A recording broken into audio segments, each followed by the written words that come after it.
Alors, c'est le général Alligator.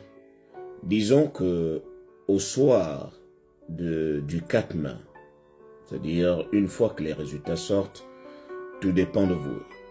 C'est-à-dire, c'est top chrono. Les choses sont entre vos mains. La toute première chose, c'est de se rassurer que vous avez un passeport qui a une bonne validité de plus de 6 mois. C'est déjà bien. Avoir un passeport.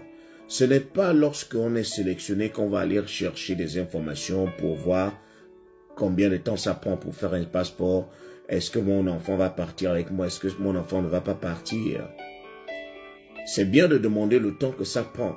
Mais comme je le dis, c'est top chrono. La balle est dans votre camp. Vous êtes maintenant sélectionné. La toute première chose à faire, c'est de remplir votre DS 260. Mais avant de remplir ce formulaire, rassurez-vous que vous avez déjà pu regrouper toutes les informations nécessaires pour remplir ce formulaire.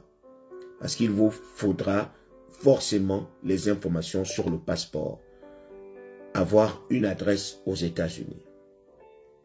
Alors, retenez aussi que avant qu'on ne parle de votre session, il y a d'abord une session en cours. Ceux qui ont gagné à la développerie le mois de mai dernier, leur session est toujours en cours, mais sauf que leur session va prendre fin le 30 septembre qui arrive. À partir du 30 septembre, si tu as gagné à la développerie de 2024 et que tu n'as pas encore été appelé, sache que tu n'auras plus cette possibilité-là. Il faut savoir que les visas sont finis. Parce qu'après le 30 septembre, c'est-à-dire au mois d'octobre, les interviews de ceux qui ont gagné, qui vont gagner à la développerie de 2025, c'est-à-dire le 4 mai, ceux qui seront sélectionnés, leurs interviews vont commencer à partir du mois d'octobre. Donc, tout dépend de vous. Dès que tu es sélectionné, tu remplis ton formulaire, tu envoies et tu attends ta deuxième lettre. Et ta deuxième lettre va venir avec certaines informations.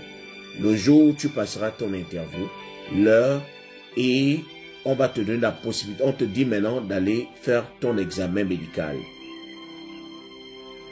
La balle est dans ton camp.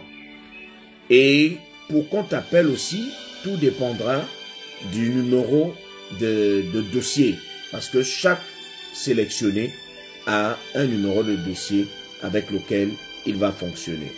C'est ce qu'il faut retenir. Il y a des grands et il y a des petits numéros. C'était cela.